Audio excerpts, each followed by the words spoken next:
O guys, pag-usapan naman natin ang mainit na issues tungkol sa anak ni Mr. James Deacon at ng LTO. Dahil nitong mga nakaraang araw ay talagang napakainit po ng issues na yan. Samot-saring usap-usapan, komento, suwestyon kung sino ba ang talagang may mali dito. Ang anak ni Mr. James Deacon, si James Deacon o ang LTO. At sino bang hindi nakakilala kay Mr. James Deacon? He is a famous guy. Celebrity guy pagdating po yan sa motoring.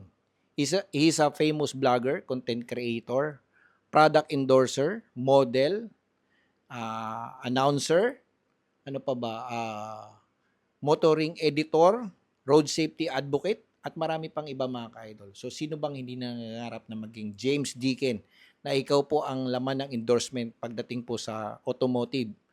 Madalas po nating makita ang kanyang muka dyan sa EDSA, sa mga ads, sa mga podcasting or invites sa TV or TV hosting. James Deacon mga ka-idol is a famous guy at gwapo. Yun.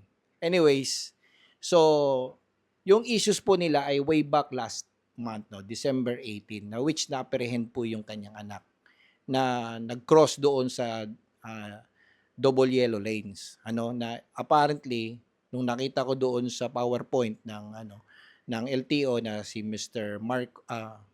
Marcus Lacanilao, ayun, na it shows na sa kanila ay ito ay isang reckless driving na sumingit po yung kanyang anak bigla-bigla, although nag side turn signal naman pero sumingit nga, which is may pagkakamali at inadmit po yan nila Mr. James Deacon at willing naman silang magbayad ng fine.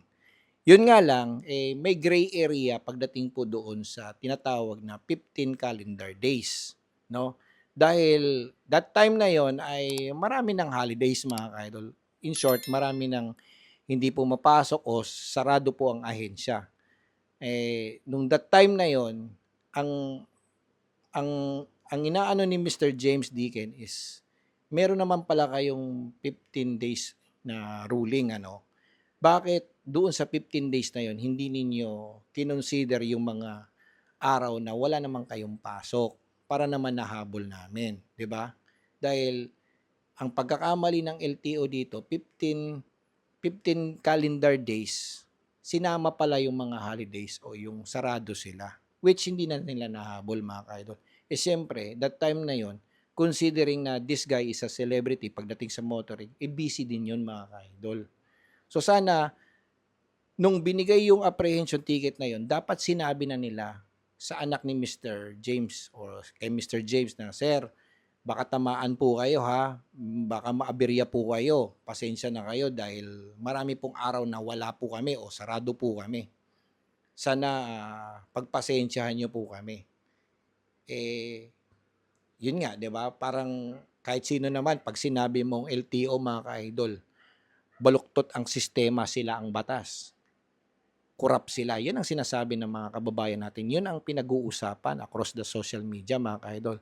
At sa side naman ni Mr. Deacon is, ang pagkakamali dito is, syempre, alam naman ng BYD na yung lend out car na yan ay may gagamit at exposed sa labas.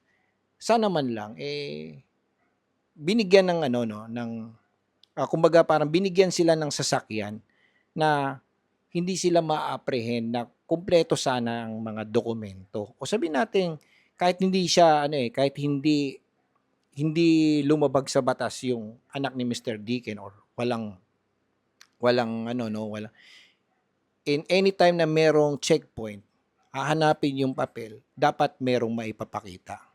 O RCR o kung ano man yung invoice diyan na pwedeng ipakita, it shows na brand new talaga yung sasakyan.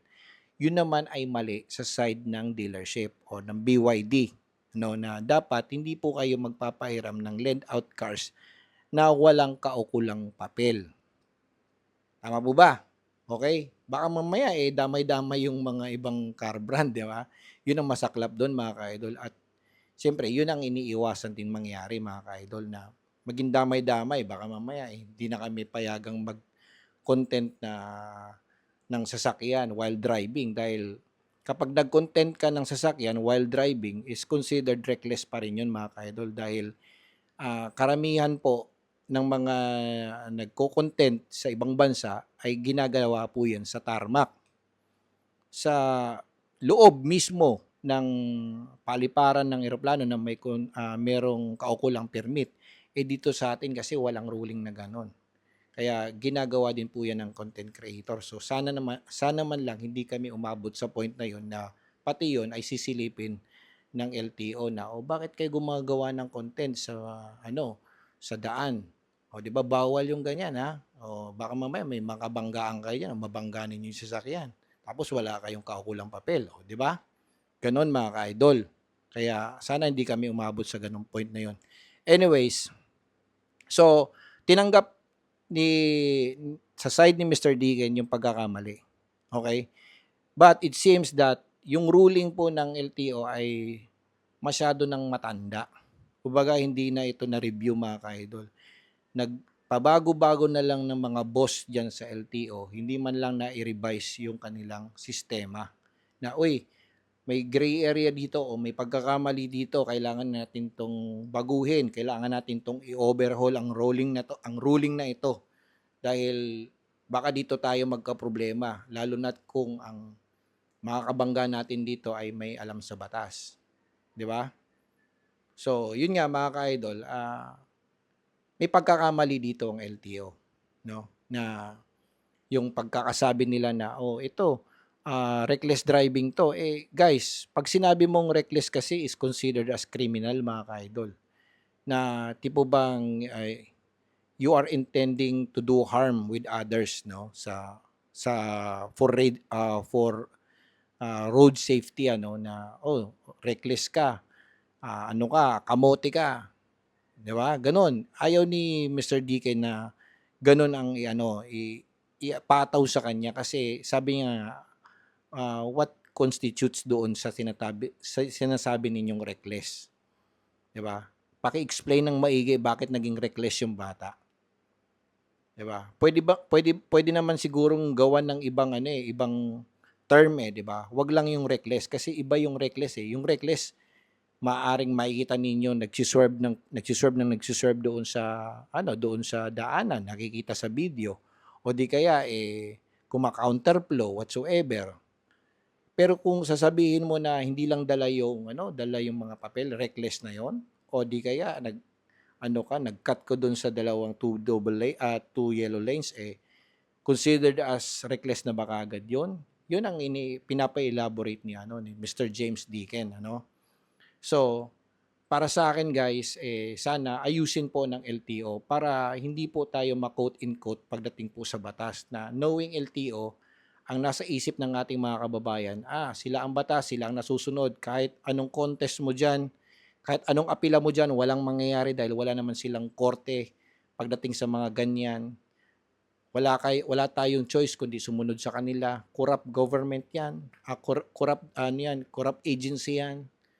So, para hindi po tayo mapulaan dyan sa LTO, baguhin natin yung sistema at magmula doon sa pinaka-boss, kung may bagong ruling ang boss, hanggang sa baba, dapat alam nila yan. At before sila magpataw ng mga violations na yan, see to it na tama yung pinapataw nilang violations. At kung may kaukulang bayad, sana justifiable ito, no? Para just in case dumating tayo sa point na meron tayong makaharap na mas magaling pa sa atin, mas professional pa sa atin, hindi po tayo mababalikan. Kagaya nung nangyari kay Mr. James Deacon. James Deacon is a very famous, kaya kahit anong gawin mo mga ka-idol, basta si James Deacon talagang nandoon siya palagi sa side na kung ano yung tama. Okay? Yeah. He admit na may pagkakamali ang anak niya. Siguro that time na yun, natarantay yung anak niya. At may nakita rin akong dito, konting, I don't know kung masasabi kong may pagkakamali si James Deacon. Since na lend out cars naman yon for content creation, para sa akin, sana hindi na pinagamit ni Mr. Deacon sa kanyang anak para isoli yung sasakyan. Dahil baka hindi alam ng anak niya yung sistema or tamang ruling talaga sa daan. Kagaya niyan, admittedly nangyayari po talaga 'yan na kapag ang mga kababayan po nating motorista 'no, nagda-drive diyan sa mga skyway o sa mga highways na kapag tingin nila ano na sila, yung lalagpas na sila doon sa exit 'no, they try themselves na pumasok pa rin kahit nakakaano na sila, nakaka-distract na sila ng ibang drivers na matagal na nakapila do'n. O yung iba naman diyan ay talagang notoriously o sabihin nating, habitual na nilang ginagawa na kumakat pagdating diyan sa malapitang exit. Especially diyan sa Long Bikutan mga ka-idol. Maraming ano diyan, kupal diyan. Mali, maling term, maling maraming coops diyan na driver mga ka-idol na ang haba-haba ng, oras na pinila mo, bigla kang kakatin ka. Sukat, exit, meron din diyan, marami din diyan. Ayan mga ka-idol, kayo kung saan kayo pamilyar na maraming umi-exit mga ka-idol, 'di ba? Tama naman 'di ba? Kung alam niyo na malapit na kayo do'n sa area na 'yon, umano na kayo, gumilid-gilid na kayo, kumanan na kayo mga ka-idol. Dahil alam niyong malapit na kayo, huwag niyo nang isingit ang inyong sarili.